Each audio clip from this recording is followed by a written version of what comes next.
प्राचीन काल में एक सेठ जी थे जिनके 7 पुत्र थे। सातों की शादी हो चुकी थी।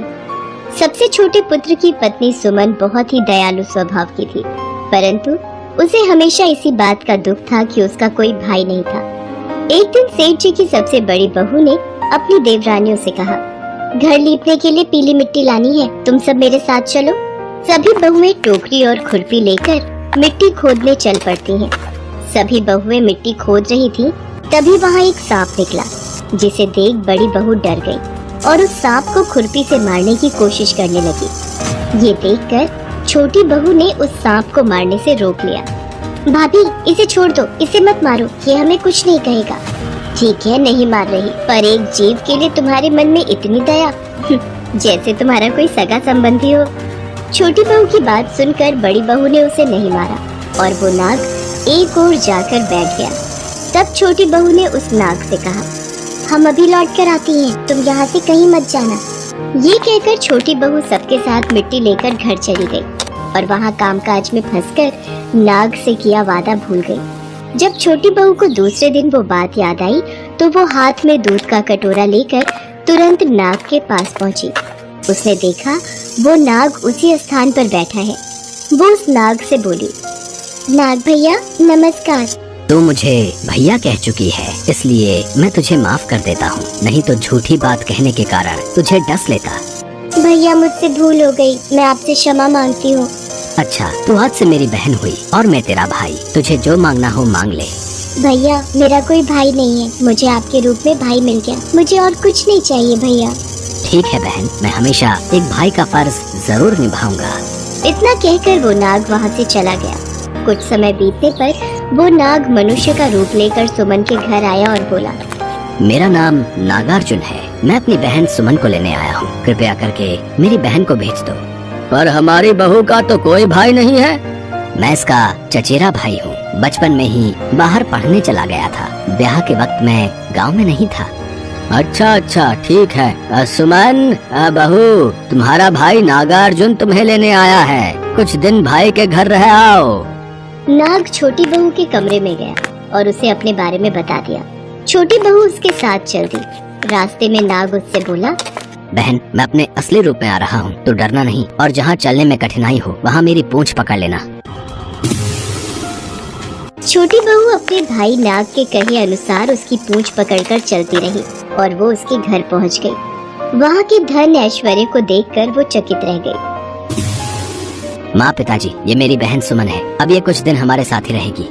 ये तो बहुत अच्छी बात है बेटा। आओ बेटी, अब कुछ दिन आराम से अपने भाई के घर रहो। एक दिन नाग की माता नाग को दूध दे रही थी, तभी सुमन बोली, माँ, आज मैं भैया को दूध दे आऊँ? ठीक है बेटा, जा दे आ। सुमन ने गलती से नाग को गर्म दूध पिला दिया, जिससे उसका मुंह जल गया। सुमन, तुमने ये क्या किया? तुम जानती भी हो तुम्हारा भाई नाग गरम दूध नहीं पी सकता। देखो, गरम दूध पीने से बेचारे का मुंह जल गया। मुझसे बड़ी भारी भूल हो गई माँ। कोई बात नहीं बहन, तुम्हें कहाँ पता था कि मैं गरम दूध नहीं पीता। कोई बात नहीं बेटी, अब तुम उदास मत हो। ऐसे ही कुछ दिन मायके में रहने के बाद नाग और उसके माता पिता ने सुमन को बहुत सा सोना, चांदी, जवाहरात, वस्त्र, आभूषण आदि देकर उसके घर पहुँचा दिया। इतना ढेर सारा धन देकर बड़ी बहू ने ईर्ष्या से कहा, सुमन, तेरा भाई तो बड़ा धनवान है, तुझे तो उससे और भी धन लाना चाहिए। नाग ने ये वचन सुन लिए। उसने सुमन को सब वस्तुएं सोने की लाकर दे दी। ये देखकर बड़ी बहू ने कहा, अब इन सोने की वस्तुओं को झाड़ने के लिए झाड़ू भी सोने की होनी चाहिए। ये सुनकर नाग ने झाड़ू भी सोने की लाकर रख दी। नाग ने सुमन को हीरे और मणियों से जड़ा एक अद्भुत हार दिया था।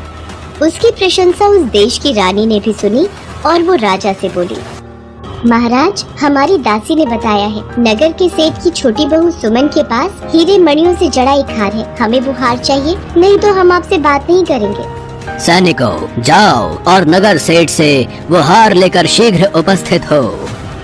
सैनिकों और मंत्रियों को देखकर सेठ डर गया और डर के कारण सेठ ने छोटी बहू सुमन से हार मंगाकर सैनिकों को दे दिया। सुमन को ये बात बहुत बुरी लगी।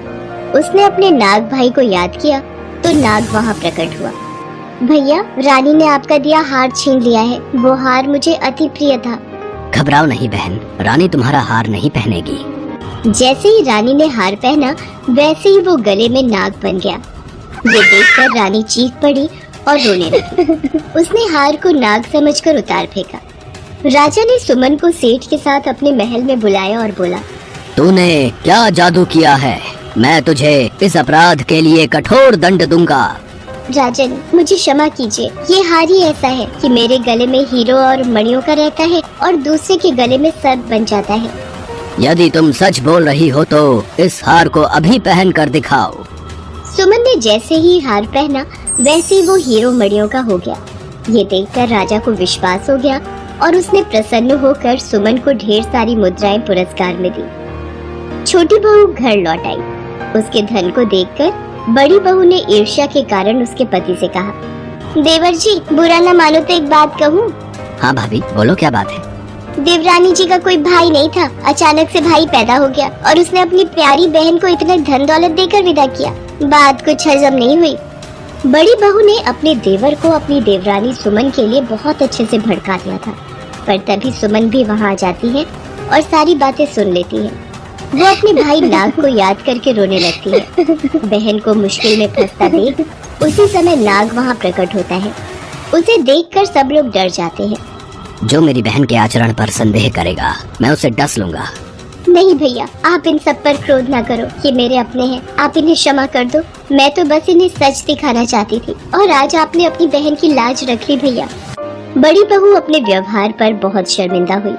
सबने मिलकर हाथ जोड़कर नाग देवता से क्षमा मांगी और नाग देवता का स्वागत सत्कार किया।